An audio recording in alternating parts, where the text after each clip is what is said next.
Hello everyone. In this lecture we are gonna study the running gear. The running gear of a vehicle includes those parts that are used to control the vehicle, which includes the wheels and tires and the suspension, steering and the brake systems. And let's start with the suspension system. The suspension system includes such components as the springs, shock absorbers, microphone struts, torsion bars, axles, and connecting linkages. These components are designed to support the body and the frame, the engine and the drive lines. Without these systems, the comfort and ease of driving the vehicle would be reduced. Springs or torsion bars are used to support the axles of the vehicles. The two types of springs commonly used are the coil spring and the leaf spring. Torsion bars are also used and are long spring steel rods. One end of the rod is connected to the frame, whereas the other end is connected to the removable parts of the axles. As the axles move up and down, the rod twists and acts as a spring. Also, we have the shock absorbers, dampen the upward and downward movement of the springs. This is necessary to limit the car's reaction to a bump in the road.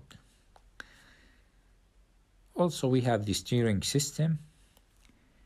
The steering system allows the driver to control the direction of the vehicle. It includes the steering wheel, steering gear, steering shaft, and the steering linkage. Two basic types of steering systems are used today, the rack and pinion and recirculating ball systems. The rack and pinion system is commonly used in passenger cars. The recirculating ball system is normally used only on pickup trucks, SUVs, and full-size luxury cars. Steering gears provide a gear reduction to make changing in the direction of the wheels easier. On most vehicles, the steering gear is also power-assisted to ease the effort of turning the wheels.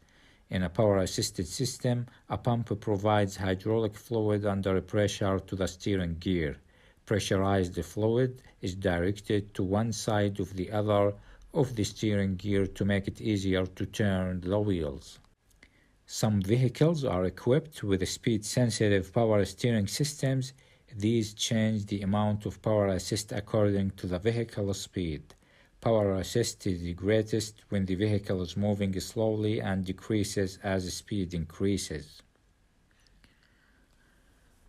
Also, another system we have is the brakes. Obviously, the brake system is used to slow down and stop a vehicle.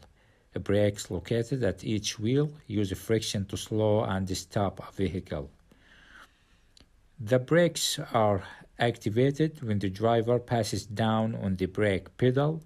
The brake pedal is connected to a plunger in a master cylinder, which is filled with a hydraulic fluid. As the pressure is put on the brake pedal, a force is applied to the hydraulic fluid in the master cylinder. This force is increased by the master cylinder and transferred through brake hoses and lines to the four brake assemblies. Two types of brakes are used, disc brakes and drum brakes.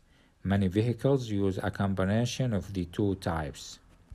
Disc brakes at the front wheels and drum brakes at the rear wheels. Others have disc brakes at all wheels. Most vehicles have power-assisted brakes. Many vehicles use a vacuum brake booster to increase pressure applied to the plunger in the master cylinder, while others use hydraulic pressure from the power steering pump to increase the pressure on the brake fluid. Both of these systems lessen the amount of pressure that must be applied to the brake pedal and increase the responsiveness of the brake system. Nearly all late model vehicles have an anti-lock brake system, ABS. The purpose of ABS is to prevent skidding during hard braking to give the driver control of the vehicle during hard stops.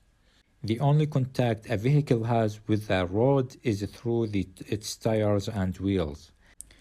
Tires are filled with air and made of forms of rubber and other materials to give them strength. Wheels are made of metal and are bolted to the axles or spindles. Wheels hold the tires in place. Wheels and tires come in many different sizes. Their sizes must be matched to one another and to the vehicle.